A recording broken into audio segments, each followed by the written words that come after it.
Okay, we're just going to dive into plantarfaciitis, which generally is heel pain, and it develops because of the fascia, which is a tendon at the bottom of the foot, becomes torn. All right, becomes torn and becomes inflamed. And most of the times you find that it happens in the heel or towards the inside of the actual heel. It can happen in other areas, but majority of the times you do see it in the heel area. And it could be something that may be developing over time. So sometimes we see patients that come in, it's been there for 2 months, 3 months, 4 months, 6 months, even sometimes up to 1 year. And generally the description of pain is the same, is that when they first get out of bed in the morning, there's pain. Or when they sit down for a long period of time and they get up, there's pain. Or when they walk too much, there's pain.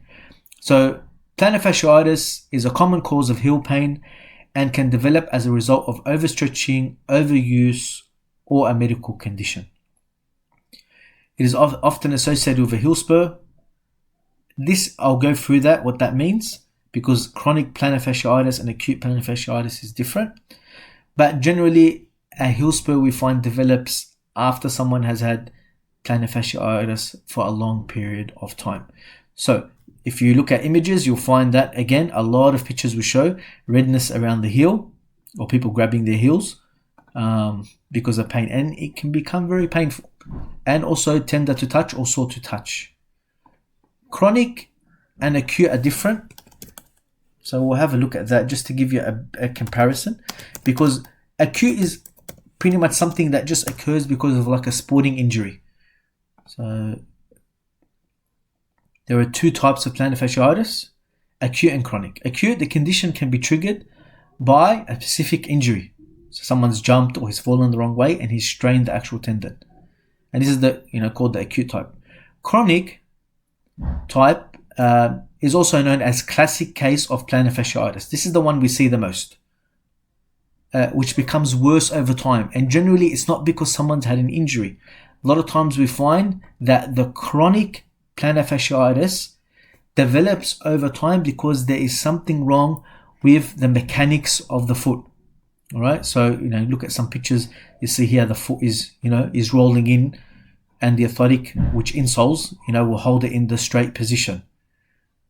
Okay, so generally there is a cause over time that's caused that plantar fascia to become worse. Generally, if someone's had it more than 6 months or so, we've considered it to be chronic. Now, how do we treat plantar fasciitis? From a podiatry perspective, and if you see a podiatrist, you would find that we generally recommend two options. One is cortisone injection, and two is custom foot orthotics. Now, the reason we offer the cortisone injection, because cortisone is considered to be a sort of a quick fix that may only be for a short period of time. A lot of times it will only last up to about 3 months. But as soon as you type in cortisone, you can see the risk of steroid. It has a lot of side effects. Why? Because cortisone is known as a collagen degenerator and is very painful to give as an injection. Very painful, especially in the heel. And most places will only give 3 to 5 injections in one spot. And a lot of times it's done under ultrasound. Reason being is because you have to get it in the right spot, because it can destroy tissue. They have a lot of side effects. Don't see side effects as often as we used to because of the ultrasound guided, but it's seen that if someone has an important event, has a wedding, has something that he needs to be free from the heel pain, this may be an alternative. Generally, you might find that you're recommended with custom orthotics. Now, in regards to research and evidence base, we find that plantar fasciitis has these two common treatments. So recently, there was a study that was published in regards to these two types of treatments. And what they've mentioned, and this study is a systemic review of the current best evidence. What that means is that they've brought the best evidence when it comes down to cortisone injection and foot orthotics or supports, custom orthotics, and they've put them together. They've looked at all of them and they've tried to make a conclusion based on all the information from all these separate studies. it's just important to note that they've mentioned here that plantar fasciitis is a common condition, and they've also mentioned that it's managed by podiatrists, okay, in the community, and they are the two commonly used treatments for plantar fasciitis, and they are customized foot orthotics and cortisone injection. All right, so two commonly used treatments for plantar fasciitis are customized foot orthotics and cortisone injection. Now this is very important because what they're looking here is I want to see how effective and safe the customized foot orthotics are and cortisone injection in treating plantar fasciitis. So they're looking as sort of a comparison, which is better, which is safer, and at the same time which has better results. So you can look into the research a little bit more, okay. They looked at 6 randomized control trials. That means they're sort of, the strongest of the way of doing research, which is called a randomized control trial. And in brief, what they've said here in conclusion is both customized foot orthotics, or they've called them orthoses, which is the same, and cortisone injections can lead to a reduction in pain associated with plantar fasciitis. Note it says reduction in pain. Reduction in pain and actually healing the plantar fascia and making it sort of heal back together. This is something that may take a little bit longer. And this is generally why we recommend custom orthotics, because in the long term, it heals the plantar fascia associated with plantar fasciitis. While customized foot orthotics may increase the functional outcome in patients with plantar fasciitis, cortisone injections may have side effects, especially pain as a result of the injection, which may limit its acceptability. Pretty much what they're saying is cortisone injections have side effects, which tend to have people less likely to accept them in reducing the pain.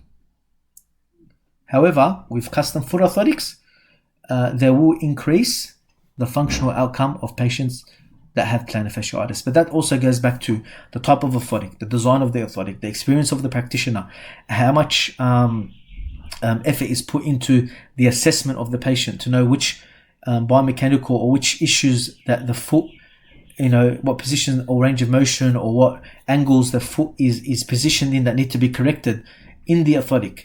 All that plays a large role of how effective custom orthotics are in treating plantar fasciitis. And if we go down a little bit further, okay, what we find is that CFO, which is custom foot orthotics, orthoses, and the cortisone injection seem to provide similar benefits for patients with plantar fasciitis. Both these treatments could be considered as treatment options for plantar fasciitis. Pretty much what they're saying is that these two treatment options are proven to help patients, right, with plantar fasciitis in forms of treatment. However, it's worthwhile to note that one of the side effects of the cortisone was pain as a result of the treatment procedure, meaning you might benefit the plantar fascia, but from the injection site in the fat tissue, it may cause pain. While this may suggest an approach which favors custom foot orthotics, meaning the approach pretty much it favors the custom foot orthotics, which has minimal side effects reported in the literature. And the side effects, you're talking like blistering, fitting issues, and you're not talking about side effects like getting an injection. However, the cost of custom foot orthotics may be considered. Now, this is the thing which a lot of people come down to make a decision. Health funds cover the majority cost of custom foot orthotics.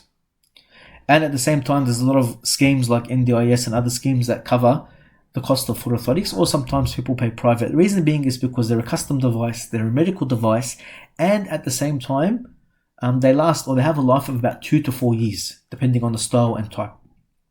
In saying that, it's very important to understand that sometimes if it's related to a foot position, even when the pain from the plantar fascia goes, you still have to continue wearing the orthotics, so the conditions that caused it don't cause extra strain on the plantar fascia and cause that heel pain to return. So in saying that, a lot of people may say, okay, well, what about off-the-shelf orthotics? This is just a research that I pulled out. It's a little bit old. It is from 2006, but generally most research says similar things. Is that when it comes to a comparison between custom foot orthotics and off-the-shelf, it says custom-made orthotics may also be a suitable option in the beginning stages of treatment, as several but not all studies comparing them with prefab orthotics found that they were more beneficial than over-the-counter orthotics. Okay, so studies have found that custom orthotics, why? Because they're customized to the foot and to the problem, that they have more benefit, and obviously in treatment process they are a lot better. And for those podiatrists that have experienced both, they'll tell you by far custom orthotics and the design of custom orthotics are far better in comfort, in how long they last, and in successful in treating heel pain and plantar fasciitis. Now, just to give you a little bit of example why custom orthotics are complicated and why they do take a lot of effort. First and foremost, what a person has to understand is the casting process, right? So you have to take a cast for the foot orthotics. So that's the first thing. So this is just an example of some casting. Some people use plaster, some people use foam box casting. All right, this is an example of foam box casting. Others may use scanning. All right, that's another technique now that people they do or use is 3D scanning. So there's a couple of different techniques. But just to give you an example why I mentioned that clinical experience and biomechanical assessment is very important when it's relating to the design and the prescription of the orthotic. This is an example of an orthotic script. May seem a little bit overwhelming, but all this can determine how successful the treatment is. And I'll give you an example.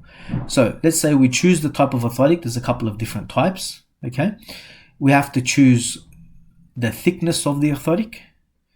We have to choose the arch position. So 1, 2, 3, 4, 5, 6 arch positions. So if we click on that, we'll be able to see, there's all different arch positions of what we're trying to achieve or how we're going about treatment.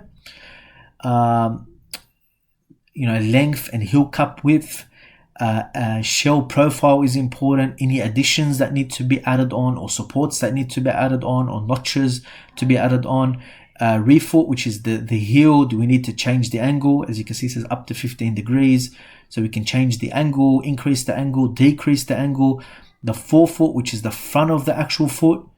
If we need to make it higher, make it lower, bring it down. All this affects, because the plantar fascia spreads through the whole bottom of the foot. So all this we need to see and find what is the best way, what additions we may need. For example, if we go down to this addition, there's a difference between 3 and 4.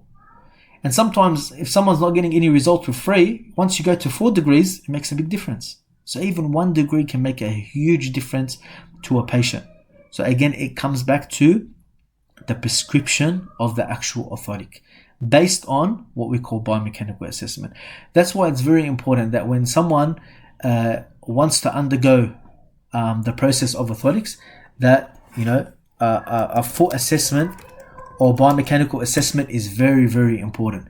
So everything is checked: the biomechanics of the foot, the angles of the foot, a gait assessment, how you're walking, how you're striking the ground, how you're measuring things. An example of checking the front angles of the actual foot. All this is important to be able to determine what you need to treat that plantar fasciitis.